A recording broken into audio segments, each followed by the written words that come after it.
الله وبركاته. متابعينا الاعزاء، خبر جميل جدا عن ابن المغرب البار اشرف حكيمي. هنشوف دلوقتي عمل ايه اشرف حكيمي مع ضحايا الزلزال التركي بعدما فعلها في السابق مع ضحايا زلزال سوريا.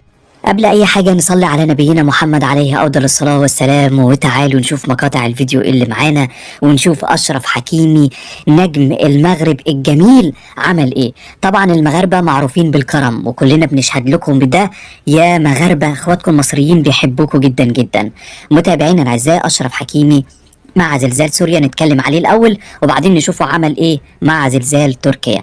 يا جماعه، في زلزال سوريا قال اشرف حكيمي: انا متبرع بكامل ثروتي بالكامل للسوريين، وعلشان انقاذهم من اللي حصل لهم من الزلزال وبناء بيوت ليهم اخرى، لان الحكومه مش هتقدر تتحمل الاعباء دي كلها. بالفعل ده كان كلام اشرف حكيمي، وبالفعل قال